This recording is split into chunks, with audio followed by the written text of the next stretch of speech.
நீர் இஸ்ரவேலின் மேல் ராஜாவாய் இருப்பீர். ஆமென். ஒரு அருமையான ஒரு வார்த்தை. இஸ்ரவேல் மேல் எப்படி இருப்பீர்? ராஜா. ஹல்லேலூயா. கர்த்தர் நமக்கு ராஜாதி ராஜா. நம்மலாம் யாரு? ராஜாக்கள். ஹல்லேலூயா. அப்ப இப்பொழுது உள்ள சூழ்நிலை நீங்கள் அஞ்சி விடாதிருங்க, பயப்படாதிருங்க. நீ ராஜாவா இருப்பீர், அப்பொழுது நான் உமக்கு இரண்டாவதாக இருப்பேன். அப்படி நடக்கும் என்று என் தகப்பனாகிய சவுலும் அறிந்திருக்கிறார்.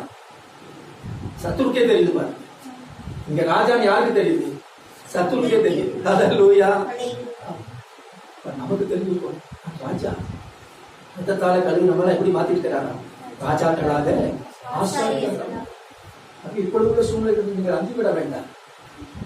யோக தனிமைப்படுத்த காட்டுக்குள் தனியா இருக்கிறேன், பயப்படாது. அதுதான் அந்த யோனத்தான் வந்து அவனை தேர்ச்சுகிறான். ராஜாவா இருக்கு. அதே போல ராஜா ஆனா சவுலுக்கு பதில் யாரா ராஜா? தாவீது.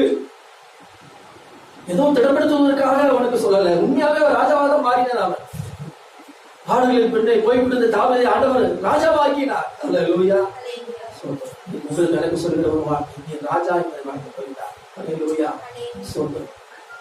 ஆகவே நீ பயப்பட வேண்டியதில்லை. சோதரம். ரூத்தின் வாழ்க்கையில் நம்ம பார்க்க முடியும்.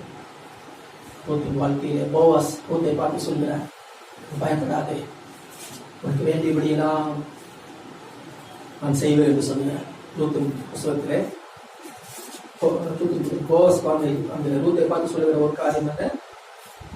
3:11 இப்பொழுது மகளே, நீ பயப்படாதே, உனக்கு வேண்டியபடியெல்லாம் செய்யும். நீ குணசாலி என்பதை என் ஜனமாக இவர் எல்லாரும் பயப்படாதே. பயப்படாது, உனக்கு வேண்டியபடியெல்லாம் கர்த்தர் செய்வார். ஆமென். ஆமென் இல்லையா? ஆமென். ஹல்லேலூயா. நீ பயப்படாதா? பயப்பட வேண்டிய அவசியம் இல்லை. உனக்கு வேண்டியபடியெல்லாம் கர்த்தர் செய்வார். ஆமென். மனிதன் பாருங்க, போவாஸ் சொல்லுகிறார், வேண்டியபடியெல்லாம் நான் செய்வேன். கர்த்தர் இதை காட்டில் எவ்வளவு மேலானதை செய்வார். என்னென்ன வேண்டியது அவருக்கு தெரியும். உங்களுக்கு ஏற்ற நேரத்தில் என்னென்ன வேண்டியது என்பதை நாம் அறிந்திருக்கிறதை காட்டிலும் கர்த்தர் அதிகமா இருந்திருக்கிறார். விசுவாசிக்கிறீங்களா? ஆமென். ஹல்லேலூயா. அப்ப நமக்கு வேண்டியபடி எல்லாம் அவர் செய்வார். விசுவாசம் எல்லாமே விசுவாசம் தான்.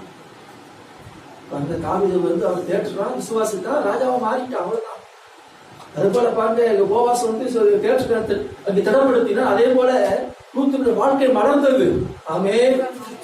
வேண்டியபடி எல்லாம் செய்வேன் என்று சொன்னார். பயப்பட வேண்டாம். சூழ்நிலை கண்டு பயப்படாது. சூழ்நிலை ஒருவேளை